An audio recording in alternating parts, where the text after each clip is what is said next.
আসসালামু আলাইকুম। দিনের বেলায় যেহেতু আমাদের চুলার আঁচ একদমই কম থাকে, তাই রাতেই রান্নার প্রস্তুতি নিয়ে নিচ্ছিলাম। তো রাতে রান্নার জন্যই শোল মাছটা নামিয়েছিলাম। এটা দুপুরবেলায় আম্মু আমাকে পাঠিয়েছিল। শোল আর গজার ২ টা মাছই পাঠিয়েছিল। তো আমি রাতে শোল মাছটাই রান্না করব। আম্মু আমাকে এটার আঁশগুলো ছাড়িয়ে দিয়েছিল। খুবই পিছলা থাকে এই মাছগুলো। তো তারপরেও আমার কাটতে খুব ঝামেলা হচ্ছিল। তো যাই হোক কেটে নিয়েছি। আর এটা রান্নার পরে আমি যখন খেয়েছি তখন আমার জিহ্বার যে ফ্লেভারগুলো ছিল সেগুলো একদম বাস্ট হয়ে গিয়েছিল, এতটাই মজা ছিল। তো যাই হোক এটা আমাদের বিক্রমপুরের মানুষরা খুব বেশি খায়, শোল মাছ, গজার মাছ, এগুলো বিলের মাছ। মাছগুলো খুবই টেস্ট ছিল, খুবই মজা ছিল।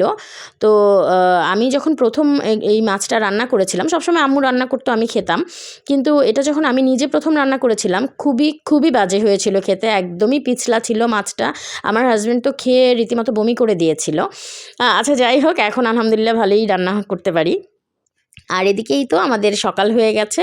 আজকে যেহেতু বুধবার, আমার হাজব্যান্ড কবুতরগুলোকে একটু রোদে দিতে এনেছে।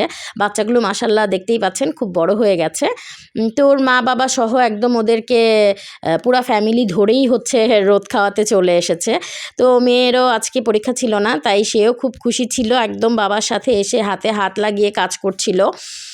এই তো আমার হাজব্যান্ড আবার পাকাতে হাত লাগিয়ে আবার দেখলো যে পাকাটা ভালোই গরম কিনা, বুঝে শুনে আর কি ওদেরকে রোদ দিচ্ছিল।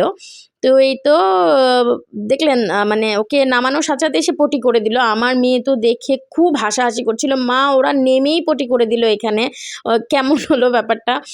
তো এই তো মেয়ে খুব আদর করছিল, হাতাহাতি করছিল, এগুলোকে আসলে আমারও দেখে খুব আদর করতে ইচ্ছা করে। মানে আমিও ধরে বেশ কিছুক্ষণ এদেরকে একটু নাড়াচাড়া করেছি, আর খেয়ে একদম পেটটাকে ভরিয়ে রেখেছে। ওর মা বাবা মুখে করে খাইয়ে দেয়, তো একদম পেটটা ভরা ছিল। তো যাই হোক, এদিকে যেহেতু আজকে আমার হাজব্যান্ড বাসায়, তো একটু সবজি রান্না করব আজকে।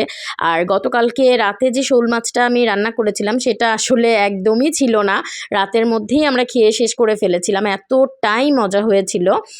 আসলে বিলের মাছ খেতে এমনই হয়, যারা খেয়েছেন তারা হয়তো জানবেন।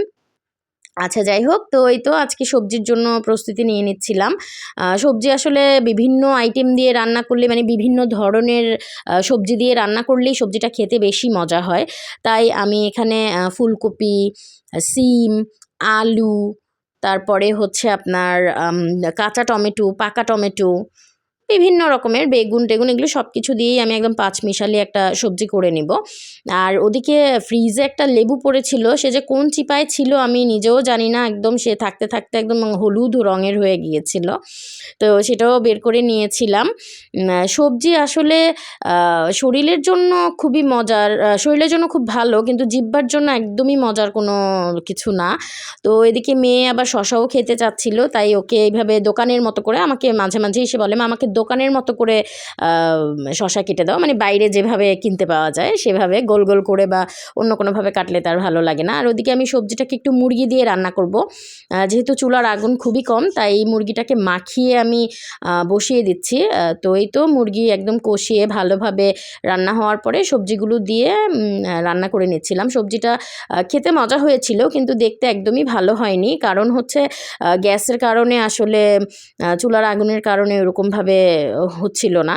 তো যাই হোক, আর এদিকে আমি আগে থেকেই হচ্ছে কিছুটা কাতল মাছ ভেজে ফ্রিজে রেখে দিয়েছিলাম, বেশ অনেকগুলো কাতল মাছ একসাথে ভেজে রেখেছিলাম। একসাথে ভেজে মানে প্রতিদিন যতটুকু পরিমাণে খাবো সেভাবে ভাগ করে করে রেখে দিয়েছিলাম। সেটাই একটু ভুনা করে নিচ্ছিলাম কাঁচা টমেটো দিয়ে, খুবই মজা হয়েছিল খেতে। যদি চুলায় আরেকটু আগুন থাকতো তাহলে রান্নাটা হয়তো আরও একটু ভালো হতো।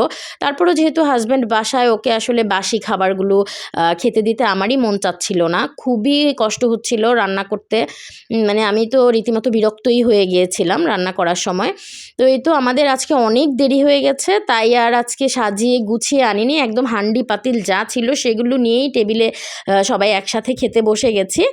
তো এই তো আলহামদুলিল্লাহ সবাই একদম খুব তৃপ্তি নিয়েই খেয়েছিলাম, যেহেতু খুব ক্ষুধা লেগে গিয়েছিল। তো আজ এ পর্যন্তই, আল্লাহ হাফেজ।